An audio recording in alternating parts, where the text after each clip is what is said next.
Common Side Effects follows Marshall Cuso and Francis Applewhite, two people who through pure coincidence find themselves at the forefront of a massive discovery that will change the entire world. The series begins when Marshall and Francis, who used to be lab partners in high school, run into each other at a conference being run by Reutical Pharmaceuticals, who, unbeknownst to Marshall, is Francis's employer. At the beginning of the first episode, Francis is hiding out backstage while her boss, Rick Kruger, voiced by none other than Mike Judge. Well, actually, our research has shown overall that diarrhea is the most preferable side effect compared to, the depression, suicidal thoughts, or even constipation.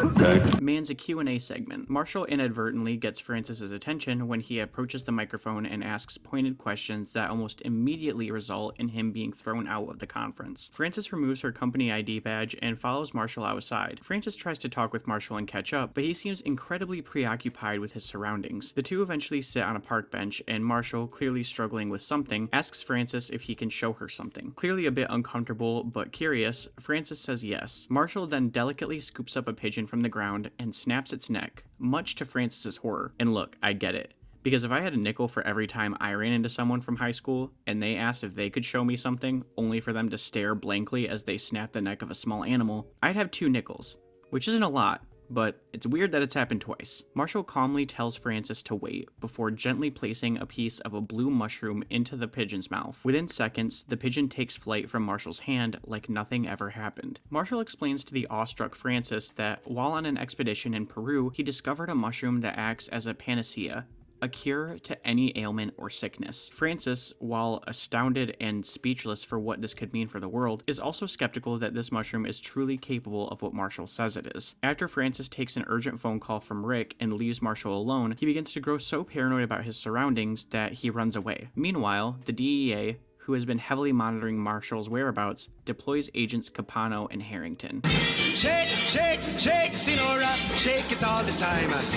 Work, work, work, Sinora, work your body line. Work, work, work, Sinora, work it all the time. My girl's name is Sonora. I tell you, friends, I adore her. And when she dances, oh brother, she's a hurricane in all kinds of weather. Jump in the line, rock your body on time. God, I love these two so much. Their job is to apprehend Marshall and conduct a raid on his house. And what follows is some of the most interesting television I've seen in a long time, with twists and turns, cover-ups, conspiracies, and meditative questions on the role of capitalism within the medical system, and in fact, why it plays a role at all. And while I can see how something like this show would pander to the type of stoner pseudo-intellectuals that frequently watch this sort of show, and that's a bit of a self-roast there, I must admit, I do think that it has some interesting things to say, and on top of that, the stories and characters are really interesting. With the exception of things that take place in episode 1, I want to stay relatively spoiler-free in this video because ultimately, I'd really love for you to check out the show yourself. But I want to talk a little bit about some of the things that really make this show a fun watch, and that mostly lies in its main characters, Marshall and Francis. Marshall's character design helps you figure out some of the most basic aspects of his personality pretty quickly. He's what most people would call a bohemian or a hippie. It's pretty clear from the subtext that when he was in school, he didn't show a particular amount of promise in many subjects, but he also wasn't a total loser either. He heavily believes in doing the right thing over what could benefit him financially, which is shown from the moment he discovers the mushroom. He's always been focused on trying to get it into the hands of as many people that will directly benefit from its effects as he can,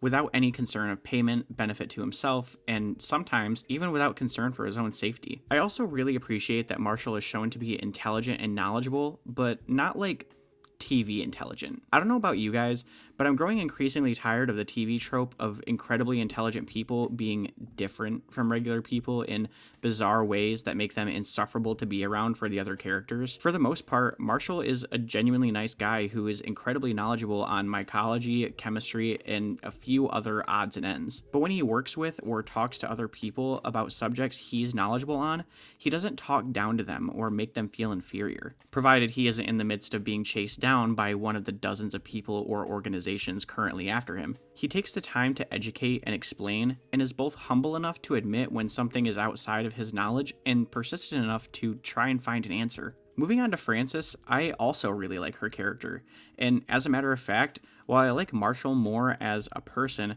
I find Frances to be a much more interesting and grounded character. And based on the online discussions I've seen on this show, I'm apparently in the minority. People don't like Frances because of her dishonesty towards Marshall and because she works for a pharmaceutical company, and look, one thing you're not going to see from me is a defense of Big Pharma, nor am I going to defend whether capitalism should have a place at all in the healthcare system.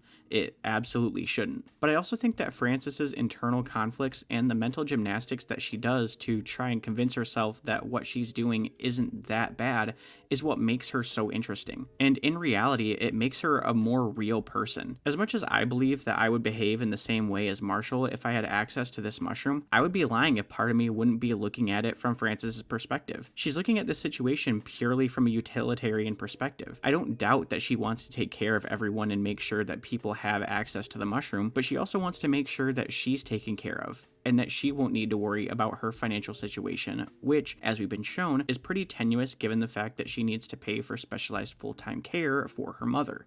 I'm not saying that the decisions that Frances make are right or even the same decisions that I personally would make, but I am saying that I understand her perspective and desires, and if I'm being honest with myself, if I were in her position, I would be hard-pressed to not consider her line of thinking. But I think that's why she and Marshall work so well as the two main characters. They represent the duality of human thinking. And while we all want to believe that we would be like Marshall, that we would brave the world while the force of the entire United States government and all of the resources it had at its disposal threatened to tumble down on us at any moment, I also believe that there are a good number of us who would behave the way Frances is. And let's be clear, Frances still wants to get the mushroom out to people. She wants to expand growing operations to an industrial level and allow for everyone who needs it to get it. But she lacks the knowledge to do so because she's riding on the coattails of Marshall's discovery. And she's also tricked herself into believing that the only way her goals can be accomplished is within the horribly corrupt and broken system as it currently exists. And whether it's through more of the mental gymnastics she's been performing or out of genuine naivety, she actually believes that such an innovation is going to be able to get off the ground. I could talk for a long time about all of the characters in this show, how Rick Kruger perfectly represents an out-of-touch CEO who, as a necessity to his line of work, has mentally and emotionally cut himself off from the average person as a coping mechanism for dealing with the damage his industry has caused, but slowly begins to display just enough of what little of his humanity remains to make him oddly likable. Just need your okay on the legal disclaimer. Dry mouth, constipation, nausea, stomach upset, stomach pain, blurred vision, dry eyes, skin irritation, loose bowel movements, disturbed sleep. Is that... we have to say all that? All the language came from legal, so... Okay, well, how fast can you play that? Here's 1.8. Dry mouth, constipation, nausea, stomach upset, stomach pain, blurred vision, dry eyes. That's too fast. Sounds like an elf. To Agents Capano and Harrington, who are brilliant detectives in their own right, and whose chemistry and dialogue is both hilarious and hypnotic to watch every time they're on screen. Do you think my haircut makes me look like Timothy McVeigh? Maybe not now that it's grown out. No, I think it looks good. But that's not all. Colleen, first real mass shooting event in America. Guy shot 27 people in a Luby's cafeteria. How do you know all this? Look at this, man. Shooter corridor right through here. I'm thinking they're gonna send us up here or down here to stop the next one. Look what I made. You see? That's smart. To Marshall's insane, drug-addled half-brother Zane. Can you do the thing with me? Damn it, Zane, come on. I want to do the thing. Half brothers are real brothers, and half brothers are true. It wasn't that hard. Thank you. Great, okay, great. But as I've stated several times, I really don't want to spoil too much of the show, and hopefully I've given you enough information and provided you with enough details to pique your interest and give the show a chance. At the time of my writing this, the show has 2 episodes left of the first season, and all of the current episodes are out on Max or HBO Max or whatever you prefer. I just feel like I haven't seen very many people talking about this show, and I've really enjoyed it, and I want other people to enjoy it too. And maybe once the show is done, I'll give a whole series breakdown, but for now, that's all I have to say. As always, guys, my name is Isaiah, and thank you so much for watching my video.